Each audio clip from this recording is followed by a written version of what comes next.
When preparing to implement multi-objective optimization experiments, it's often more convenient to use a ready-made framework or library instead of programming everything from scratch. There are many libraries and frameworks that have been implemented in many different programming languages, but as we're using Python, we'll be selecting from frameworks such as Deep, PyGMO, and Platypus. With our focus on multi-objective optimization, our choice is an easy one. We'll choose Platypus, which has a focus on multi-objective problems and optimization.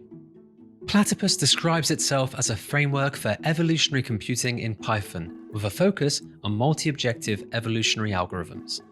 It differs from existing optimization libraries including Pygmo, Inspired, Deep, and SciPy by providing optimization algorithms and analysis tools for multi-objective optimization.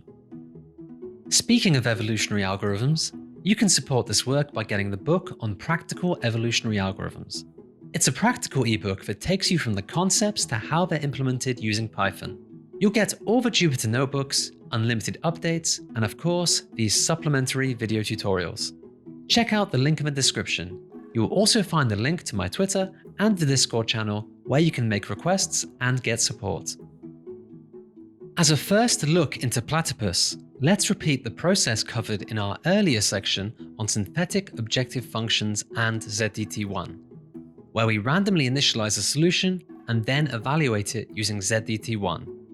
Just like last time, we'll be using a synthetic test problem throughout this video called ZDT1. It's part of the ZDT test suite, which consists of 6 different 2-objective synthetic test problems. This is quite an old test suite, easy to solve and very easy to visualize. Let's start implementing this in Python, beginning with the initialization of a solution according to our equations above.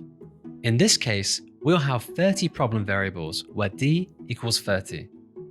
Now that we have a solution to evaluate, let's implement the ZDT1 synthetic function using our earlier equations. Finally, let's invoke our implemented test function using our solution x from earlier. Now we can see the 2 objective values that measure our solution x according to the ZDT1 synthetic test function. Now, let's use the Platypus implementation of ZDT1, which would have saved us from having to implement it in Python ourselves.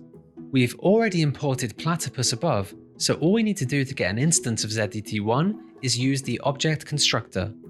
Just like that, our variable references an instance of the ZDT1 test problem.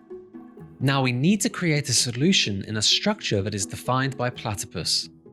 This solution object is what Platypus expects when performing all of the operations that it provides.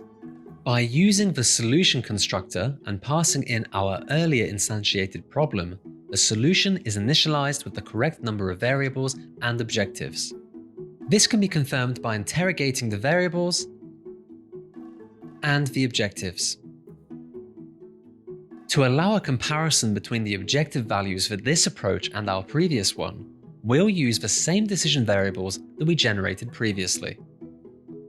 All that's left now is to invoke the evaluate method, which will use the assigned problem to evaluate the problem variables and calculate the objective values. These objective values should be the same as the ones that were calculated by our own implementation of ZDT1, within some margin of error. And that's all there is to evaluating solutions using the Platypus framework. Speaking of evolutionary algorithms, you can support this work by getting the book on practical evolutionary algorithms.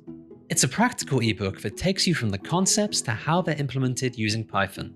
You'll get all the Jupyter notebooks, unlimited updates, and of course, these supplementary video tutorials. Check out the link in the description.